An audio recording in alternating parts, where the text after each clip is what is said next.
Good morning, good afternoon, and good evening, ladies and gentlemen.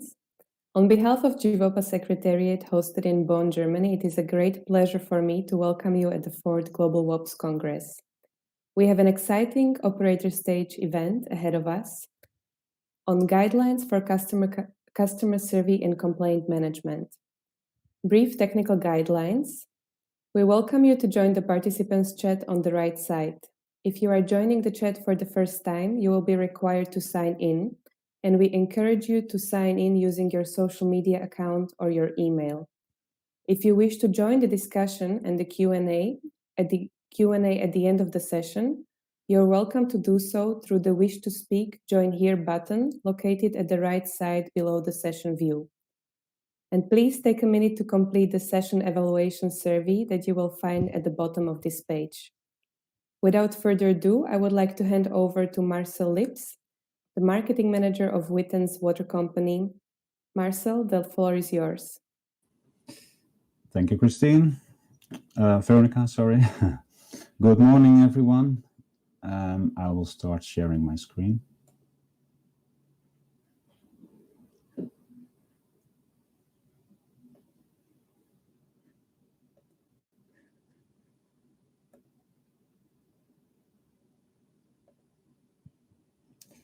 I think everyone can see the screen now.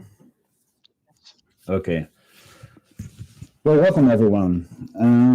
Today, together with Christine Kolenbrander, and my name is Marcel Lips. I'm working for Wittens, and I will give a presentation about the guidelines for customer survey and complaint management in the context of the importance of customer orientation. And this is all based on our experiences in WOP projects in many countries. And I will do the introduction and start with the guideline of customer survey. And Christine will present most of the slides of the guideline complaint management. And finally, I will end with some slides of this guideline and the conclusions. And at the end, we can have some time for answering questions if you have any. Let's start with customer orientation. What is customer orientation and why is it important for water utilities?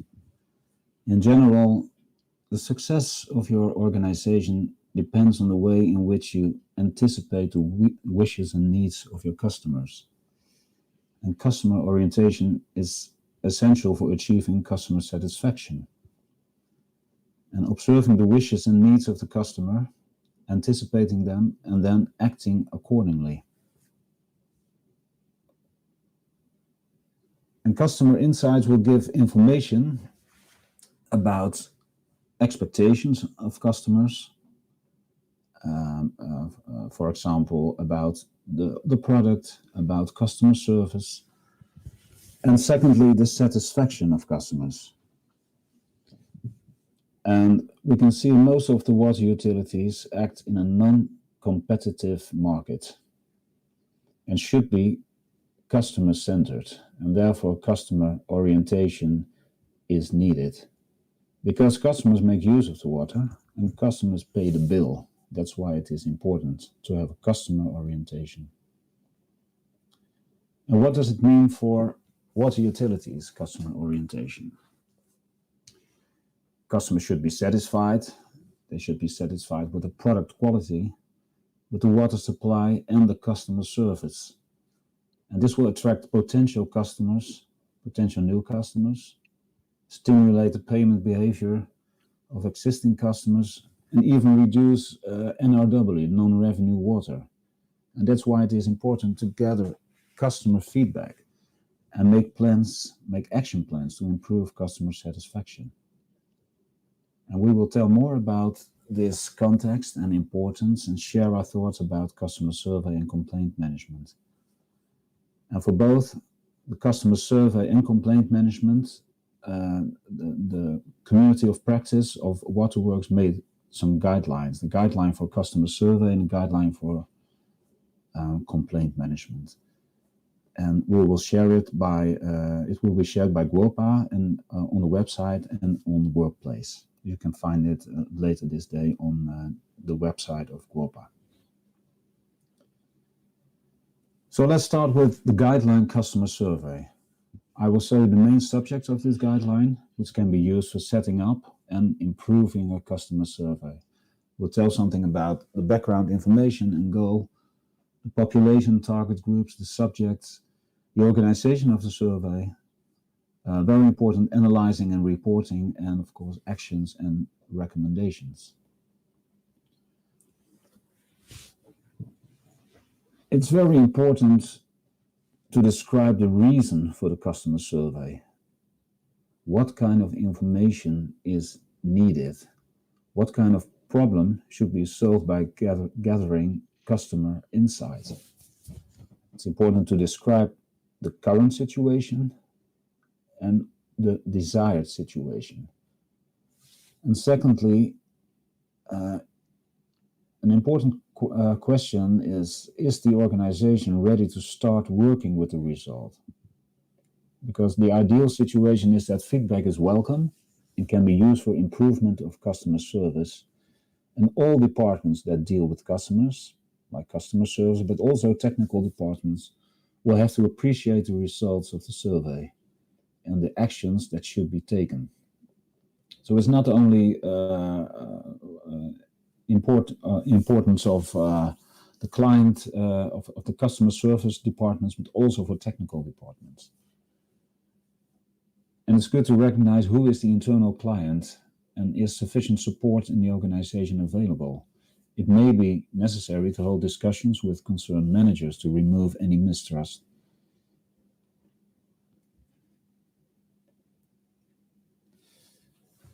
It's important to know from which customer group do we want to gather information? Who do we need information from? And this determines the structure of the survey. And the following choices will have to be made.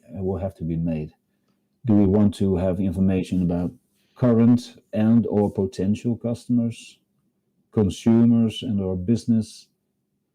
Do we want to divide the information into regions, districts, or maybe into types of business customers like industry, commercial, institutions? And of course, also choices need to be made about the sample size in relation to representativeness, reliability, and accuracy. I will skip these subjects in this presentation, but you can find them, this information in the guideline. About the subjects, it's important to ask yourself the following questions. What do we actually want to know? What information do we need? And in general, these subjects are important for customer survey in water utilities. And also in the customer survey in Semarang, Indonesia, we have asked questions about all these subjects. So questions about the satisfaction with the product. And not only the question, are you satisfied with the product, but even deeper about the satisfaction with water supply and the quality of the water. And not only questions about the quality of the water in general, but more questions in detail about what do you think of the taste of the water? What do you think of the smell of the water and the clearness? And also the satisfaction with service. What do you think of the satisfaction of meter reading, maintenance, and billing? So it's important not only asking, are you satisfied, but are you satisfied with the service? And are you satisfied with the service of the meter reading? Are you satisfied with the behavior of the meter reader? It's important to recognize that it should lead to actions for improvement. The insights should be made actionable. That's what it's all about. There are also other subjects could be asked, like, for instance, do I know the name of the water company, the brand awareness, the transparency of tariffs, the willingness to connect, willingness to pay, insights in use of water? Where do they use the water for? And the type of questions is also important. Do we use open questions, which are more difficult to analyze, or closed questions? And of course, the kind of scaling. These subjects are also mentioned in the guideline. The organization of the survey, also important, because which department will make use of it, and which department should be involved? What are the responsibility of the different departments? Is the budget sufficient to carry out a survey? Is the water utility able to carry out a survey itself? And do employees of the company have sufficient knowledge and experience? And do they have sufficient time and capacity to carry out a survey? And if you want to make use of agencies, are suitable agencies available to carry out a survey? And when outsourcing the survey, there will have to be good coordination of the survey from within the company. Good briefing and coordination of the desired information and questions to be asked is essential. And conducting the fieldwork of the survey, in many projects, the survey was carried out by meter readers or students. And of course, they need to have good instructions to ensure that selection of customers, the asking of the question, and the processing of the data will run smoothly. And when carrying out this customer survey, it's all about collecting data. Consider whether the information really answers the sub-questions and whether it really adds anything. It's nice to have information which is nice to have, but it's important to need to have information. Determine also the right form of the report. Think about the purpose of the report. Is the purpose informing or convincing or inciting to action, and to who the target group is? And it's all about data, about collecting data, and so certain insights are subsequently obtained based on this data. And the answers respondents give to the questions contain that bit of information that is needed to answer important questions. And after collecting information, it is time to analyze the report.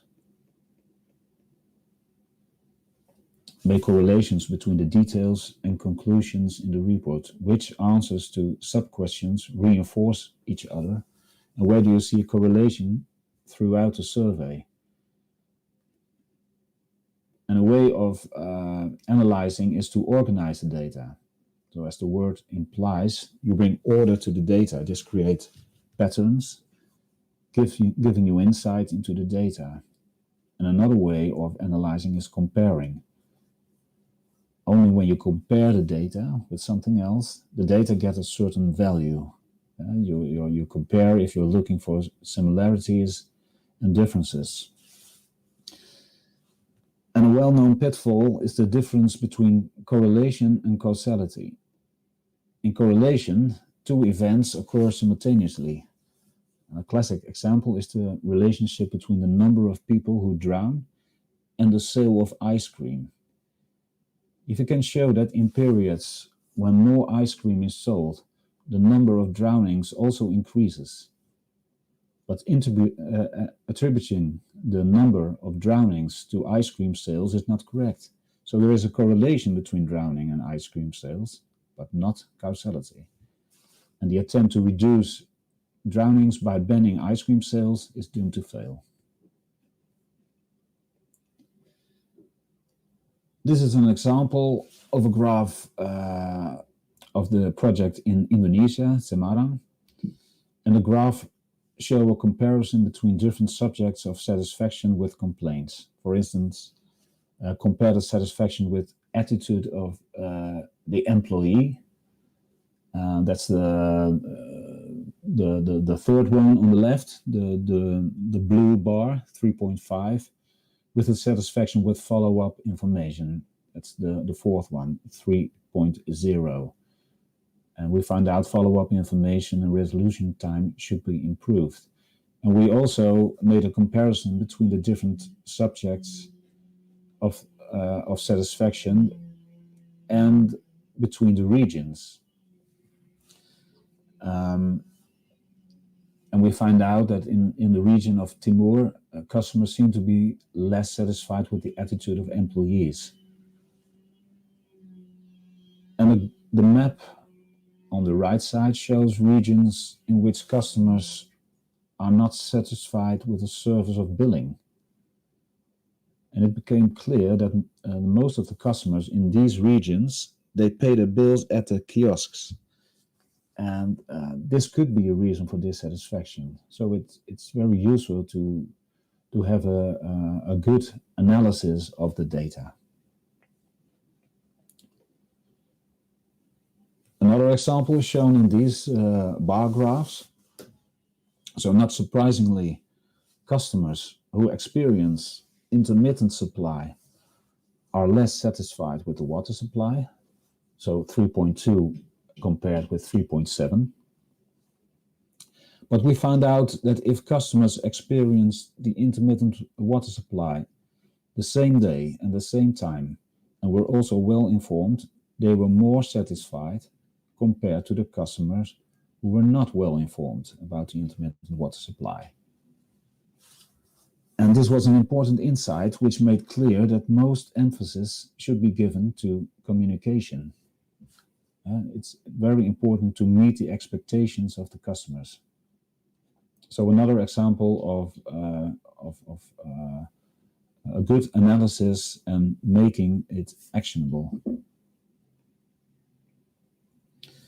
So a well-defined process with clear defined responsibilities and tasks will increase customer satisfaction.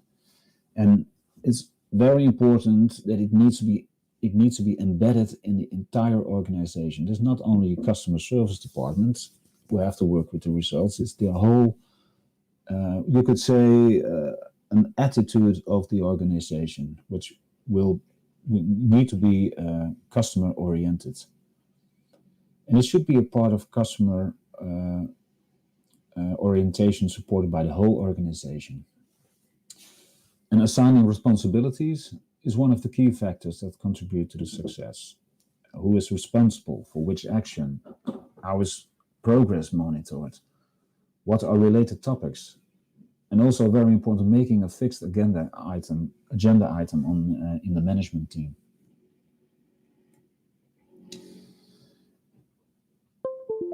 And a well-known technique is the PDCA cycle. It's important that attention is paid to the follow-up actions. You can do this by using the PDCA cycle, where the DO stands for implement solutions, and check is for study your findings and observations from your testing phase, and act is implement or improve the process. And this brings us to the next guideline, the guideline of complaint management. And Christine will take over now and will present the guidelines of complaint management.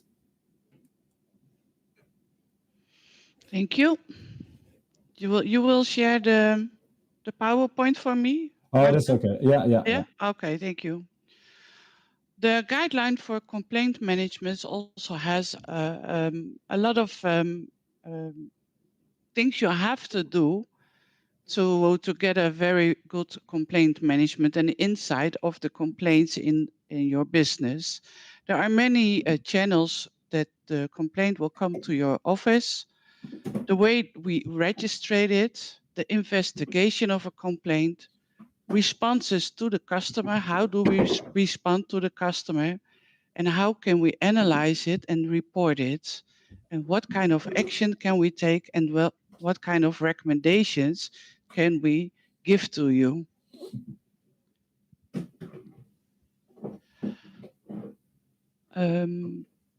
It's important that a clear defined responsibility and task is there, so you know exactly what is the complaint, what do the customer need, and this also should be embedded in the entire organization. Assigning responsibilities is one of the key factors that contribute to the success. Who will collect and record the complaints, and which complaint will be solved by which departments? And who is the one who is responsible to communicate to the customer? Also, there is a complaint process. How is the complaint received, and is it classified? Do we acknowledge the complaint the customer or customers have? How do we investigate? What kind of action or resolution will we take? And how will we respond to the customer? We also have to put it in the administration, and we also have to analyze it and make reporting of it. There are different channels which a complaint can enter in your company. Most will go by email. They can also use the telephone. They can also write a letter. But most of the complaints will come to the customer survey or to the plumber or to the caretaker or to the meter reader, but also by manager.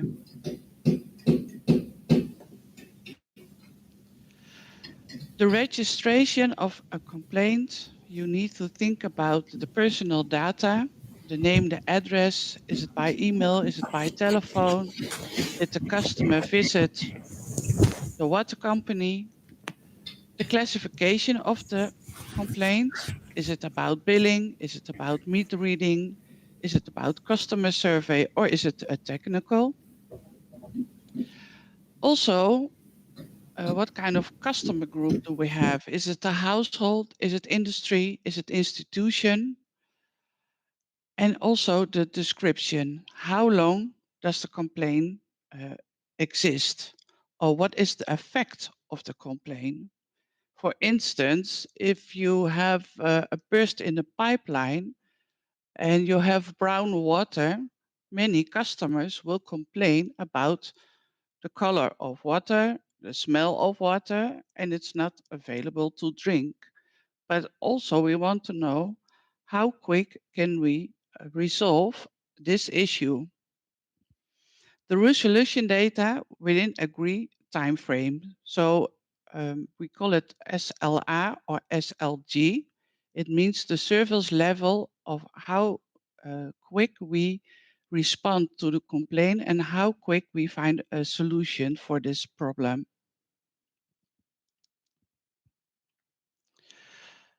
The registration is also a status of complaints. Did we receive it? Is it still pending, or did we resolve it? We also have to use the data of customer response or internal feedback, or maybe some action has internally been taken by a different department.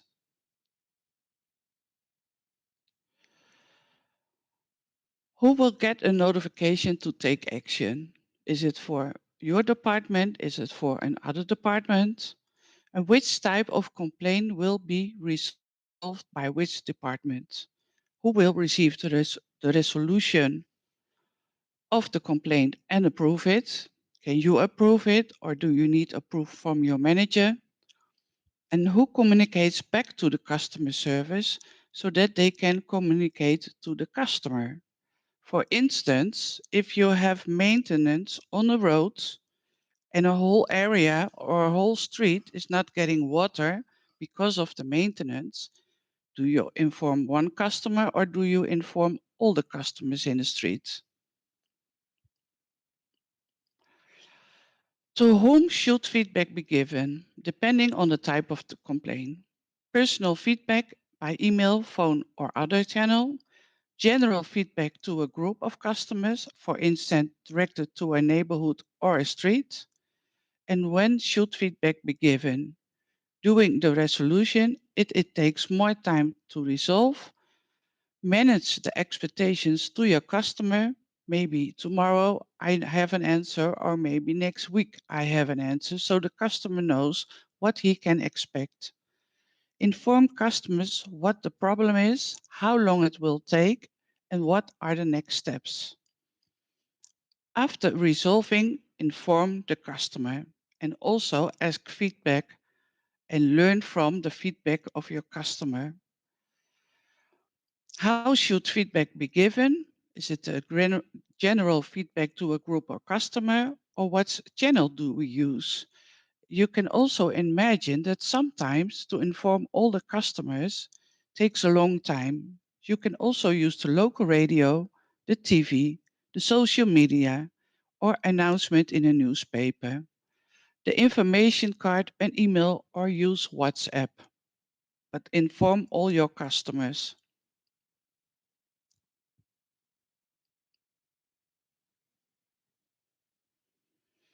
Analyzing and reporting is for you, Marcel Lips.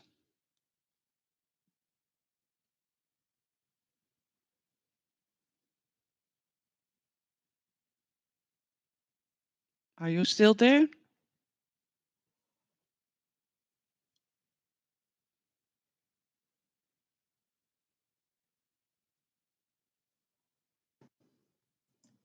Marcel, you need to unmute yourself.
Okay.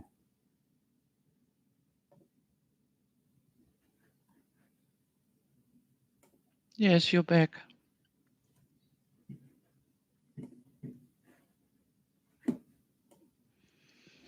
Sorry.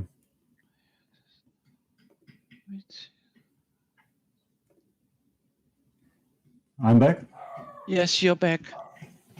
Okay. Sorry for that. Frequent analysis and reporting is crucial for an effective complaint process. An analysis of complaints are necessary in order to use it as a tool to make improvements and improve customer satisfaction. The customer satisfaction can be improved by promote rapid handling of complaints. It can serve as for prevention of complaints and can serve as an alert function for complaint types, regions, and departments. And monitoring complaints is very important in view of the cooperation with other departments. And reporting should be used to steer the team on an ongoing basis. It should be part of the PDCI cycle, as I already mentioned, the Plan, Do, Check Act. And a consequence of the analysis could be that procedures or communication needs to be adjusted, or even technical modification in water supply are required. And it's important to have in mind that specific circumstances may influence the number of complaints, like a major leakage in pipeline, seasonal influences, or schedules in meter reading and billing. And many data can be used for complaint reporting. Of course, the number of complaints per region, customer group, or complaint type Think of, when talking of complaint type, think of billing, meter reading, customer service, all kinds of technical complaints like leakage, pipe burst, low pressure. But also resolution time. Is it within the desired time? How many days outstanding? And development over time. Weeks, months, quarters, the same period of the previous years. And it's important to find correlation.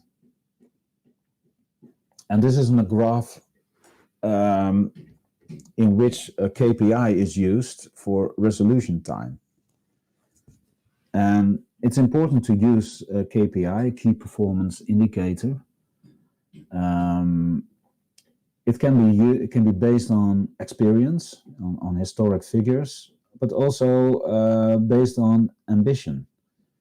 And here the ambition is also can serve as a trigger for change in the organization. Let's perform better, try to improve.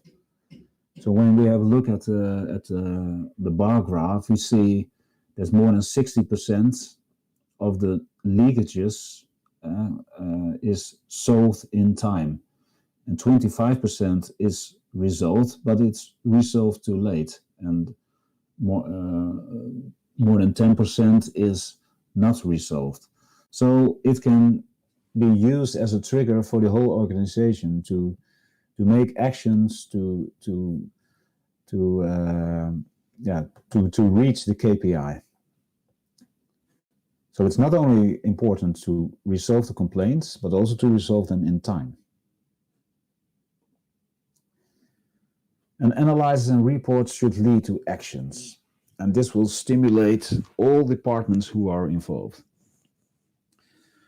It's important to define clear actions and make smart actions, specific, measurable, achievable, relevant, and time-based.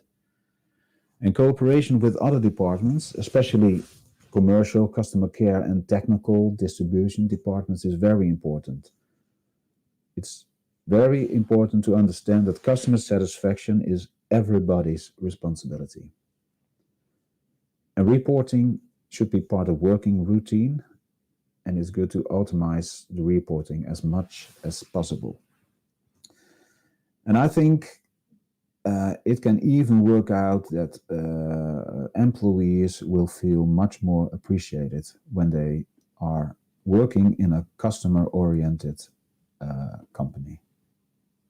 So my conclusions are: customer survey and complaint management, they contribute to improvements in customer satisfaction. They can be a trigger for change to customer orientation for the whole organization. It's a possible improvement in employee satisfaction when working in a customer-oriented organization. And it will improve the involvement of employees. And this was our last slide. Thank you very much. And now we have time for questions. Thank you.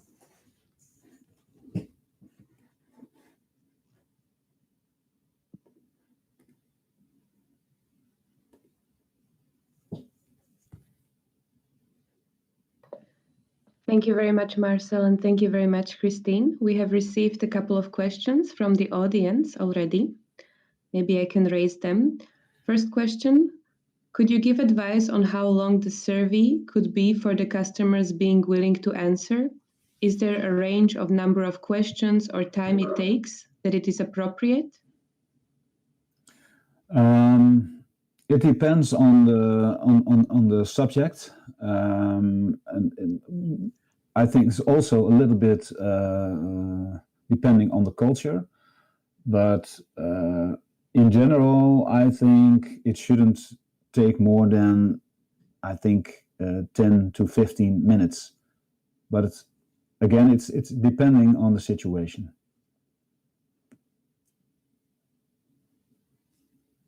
And of course, it's also depending on the way you ask the question: is it personally, or is it an online questionnaire? Online questionnaire of course, are quicker, and we have a personal interview. It takes more time. Thanks a lot, Marcel. Yes. We have another question. In some countries, there is an issue around women having to pay for access to water with their bodies, which is corruption. There are also other forms of corruption at the customer utility interface. Could a customer survey highlight issues such as this?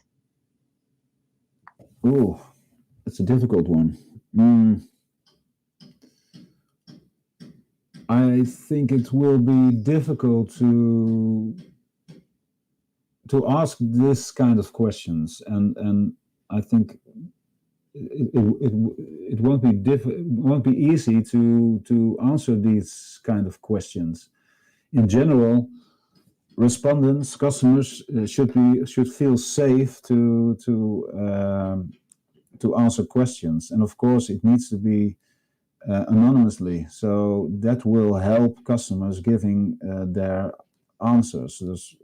It could be, but there should be a setup which is safe for customers. So it's a difficult one. Something to think about.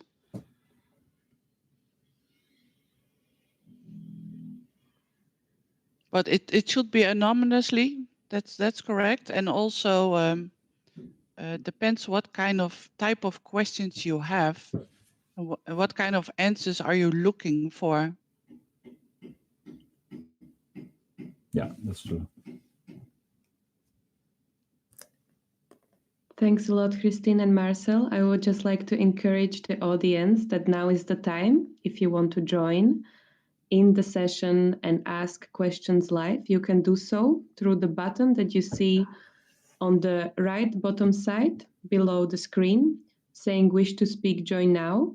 And once you join, you are welcome to raise your voice and ask questions.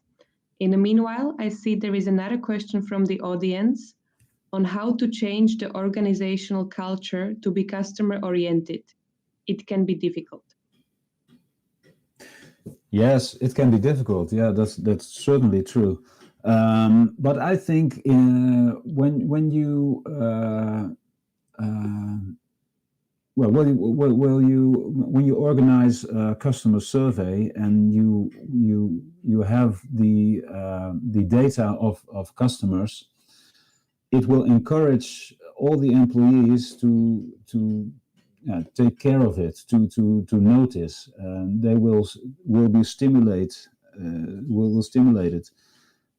I think, because we all work for the customer. It's the customer who uses the water. It's the customer who will pay the bill. So that's very important to recognize for all who are involved in the company. But it's not a thing you can reach within a year. It will take years, and you have to do it step by step, I think.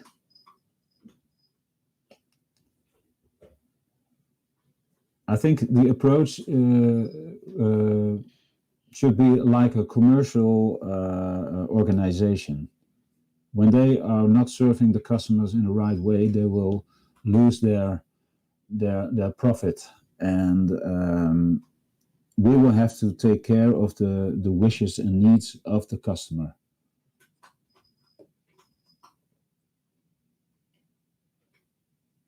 Thank you very much, Marcel. Christine, would you like to add something to that?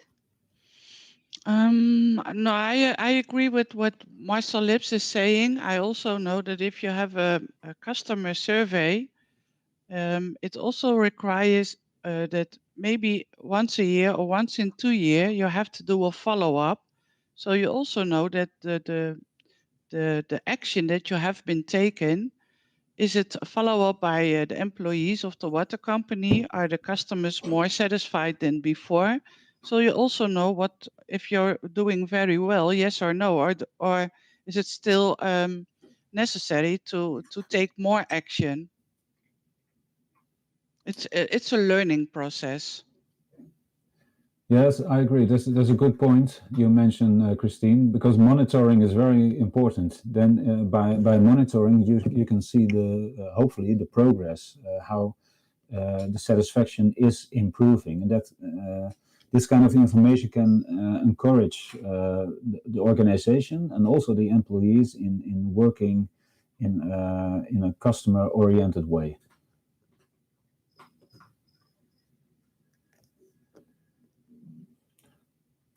I can see also a question about the guidelines, how the guidelines were developed. We've been working on guidelines for a few months together with some colleagues of Waterworks who have had experience in other countries in water operator projects. And based on their experiences, we've made the guidelines, and it is not yet applied in other countries, not as a guideline, but hopefully it will be. And as I have told in the presentation, we will put it on the website of GWOPA, so everyone can use the guidelines, and hopefully it will encourage everyone to use them. I worked in Ethiopia, and I used the not this guideline but similar, and the company was very surprised about the feedback they get from the customer, and also a lot of information and insight. So now they know what they are doing very well, and that's a compliment for them. And they also know now what do they have to take more action to improve some of the parts of the company. Yeah. And it's also important to know that the guidelines, they are called guidelines. So there could always be circumstances in countries which are different. So it's not you have to do it that way. That's the only way to reach a customer-oriented organization, but it's a guideline.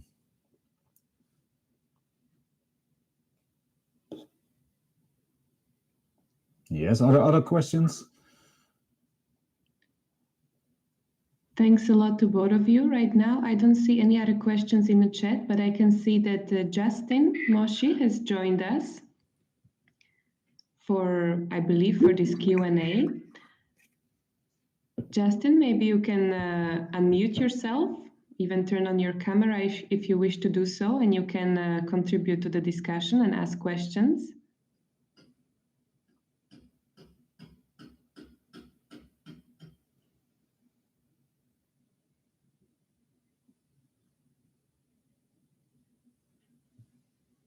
Justin, can you hear us?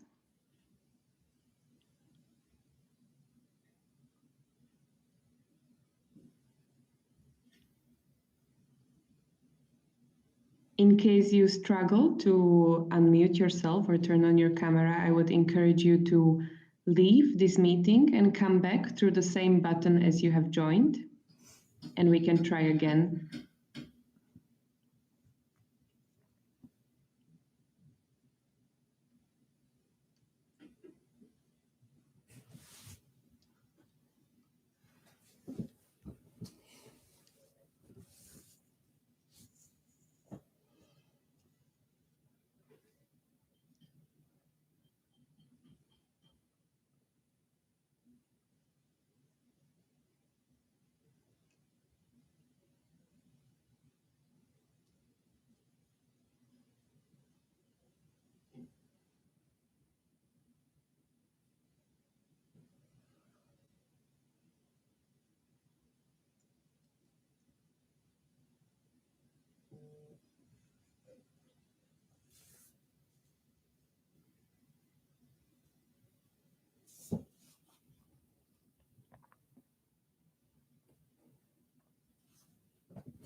Okay, well, Justin is trying to join us. Yeah, Marcel, go ahead, please. Yeah, I want to ask if there were other questions, but I cannot see other questions.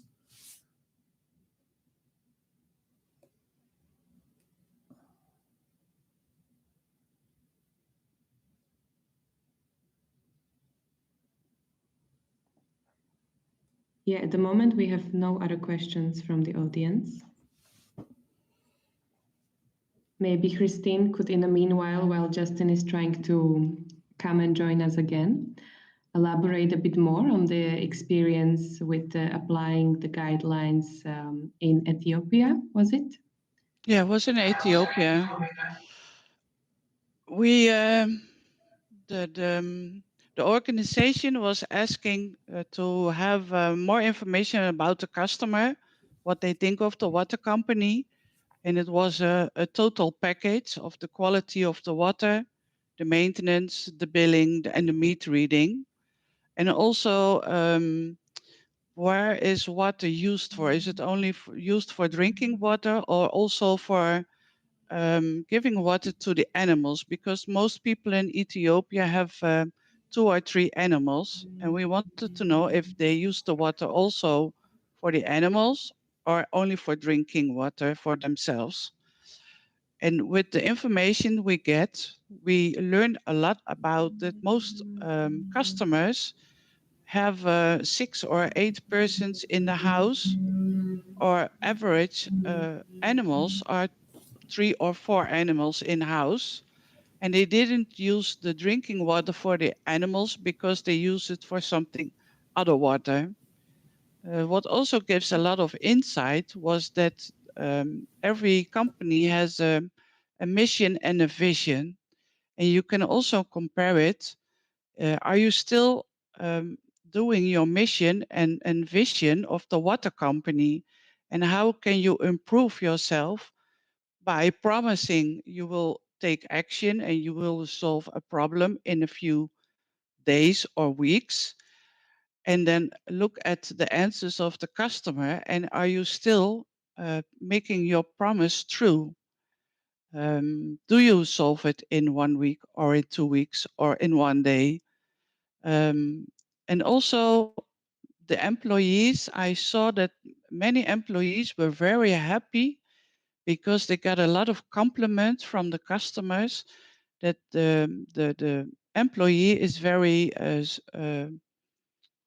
nice and friendly to customers.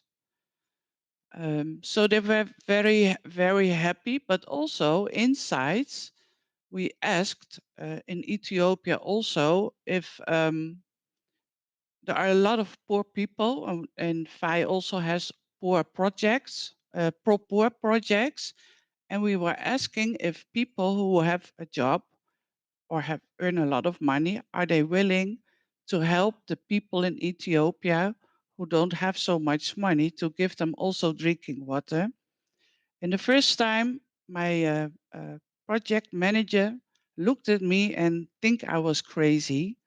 But we asked them, and 80% of the population we asked is willing to help and to pay for the poor people who have little money to pay for water. So it was a very, very big surprise for all of us, but a very good one. Do we have any other questions now?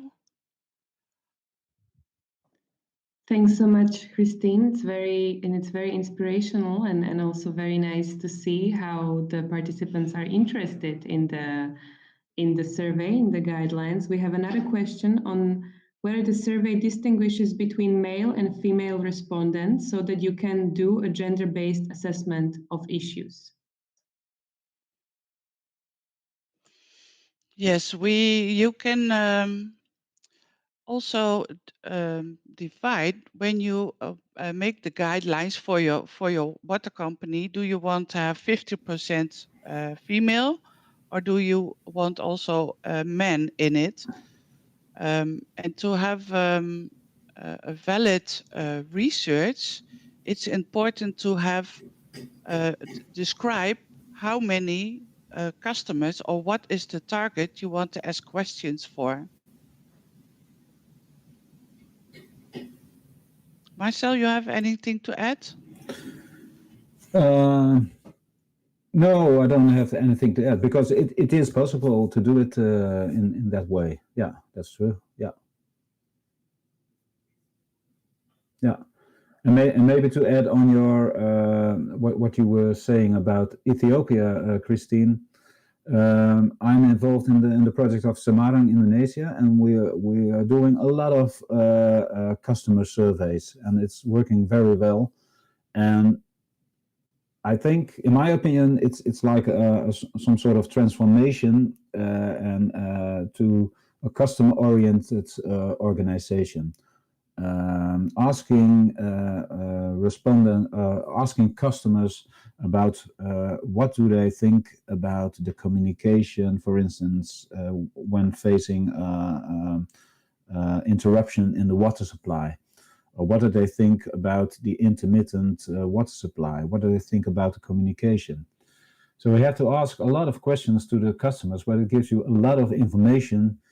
And of course, it's not only about gathering information, it's about taking actions to improve the customer satisfaction. So that's another important step to take.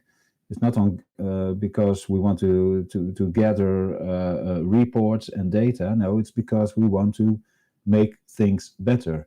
And that's why involvement of the whole organization is very important.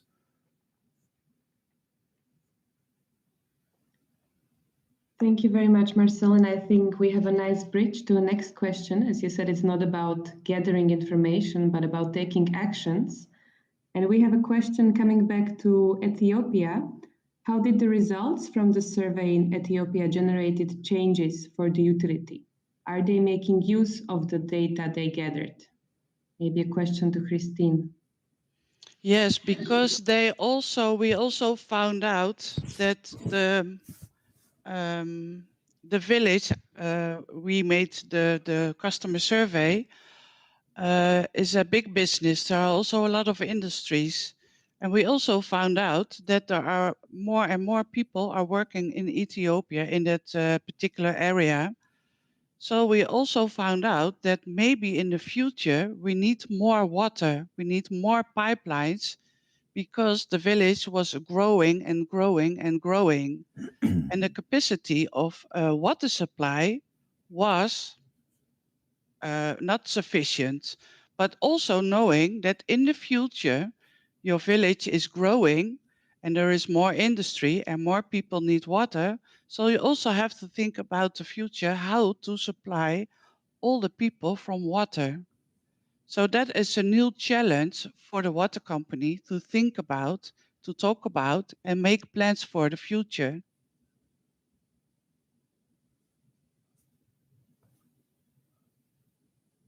Well, it's the same in Indonesia. We're also using the survey for asking people the willingness to connect, the willingness to pay. So it's not only asking people about satisfaction, but you can also ask people living in the city, are they willing to pay for a connection? Are they willing to make use of the tap water? So that's also a useful method for the customer survey.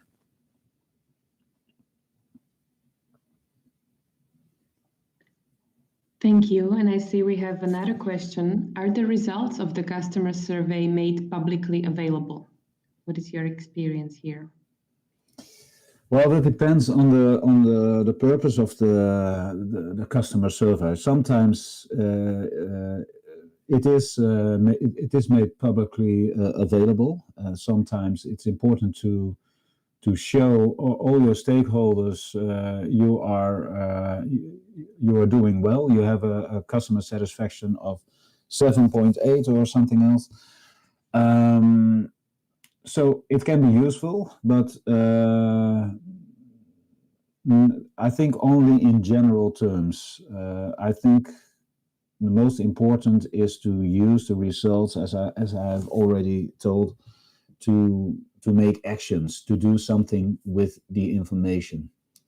But sometimes it can also be useful as a benchmark or something like that, and then it is made publicly available. Yes.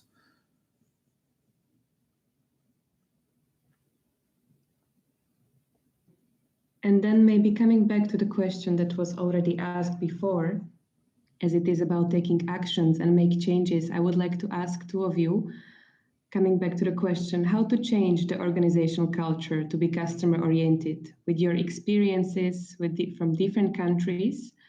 Do you have any tips maybe, or what you have seen and encountered in the past years, how this can be done, or what can help this? Well, I think it's important to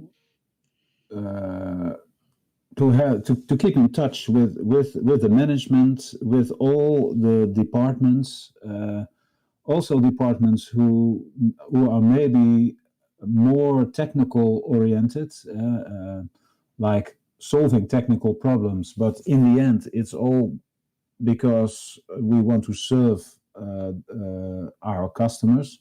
So that's important to also involve them. That would be a tip. And another tip is to keep keep doing the customer survey, keep doing the insights of customers, bring it in the organization, discuss about it, make it a fixed agenda point in the management meeting. And it's not having a customer orientation within a year or a few months. You need at least a few years, but it's very important to hold on. That would be my tip. Yes, me also. I think what Marcel Lips is telling, the feedback also helps the employees. If the customer is satisfied, you keep on doing it. If the customer is not satisfied, you help each other and fix it to make the improvement. And after, if the customer is satisfied, you also feel happy as an employee because you know you're doing your job very well. And that's the reason why you do your job. That's the reason why you work in a water company. Yeah, I think that's an important thing, Christine, but because we tend to focus on the negative.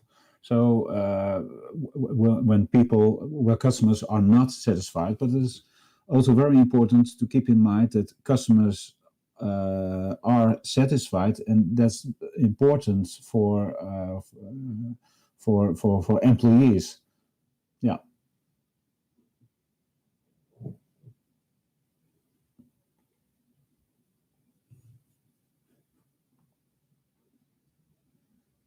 Thank you very much to both of you for this very insightful and inspirational Operator Stage event. Really grateful that you hosted this session at the Congress. We have only 1 minute left. Maybe you would like to do a wrap up? A wrap up, yeah. Well, I'm going to repeat myself. I think it's very important to have a customer-oriented organization. Even when you think we are the monopolist, we are not acting in a competitive market, but it is important to act as if you were in a competitive market. So please take notice of our customers and the needs and wishes of the customers, and everybody will be happier, I think. Thank you. Yes, and I think the customer survey is necessary for your water company because it can help you, it can help your employees, and you can help the people. And working together with all of them makes it complete.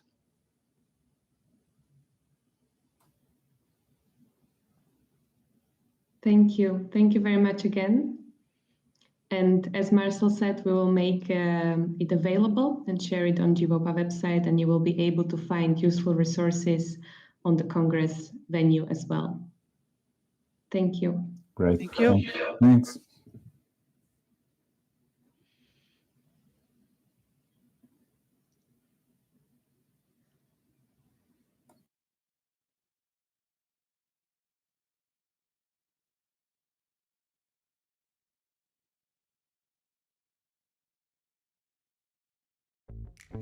What?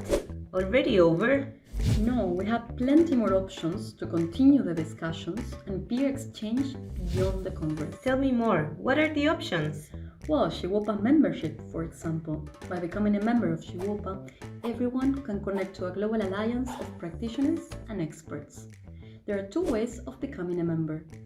First, institutional members. Institutions can participate in GWOPA's assemblies and are eligible to run and vote in its international steering committee elections. Or second, individual members.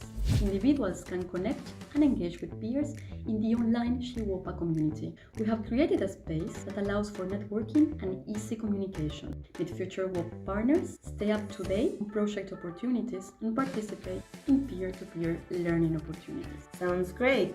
How can I join? Simply go to www.gwopa.org and register for free.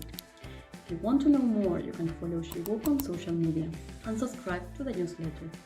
Thanks for joining the 4th Global WOPS Congress. We'll see you soon.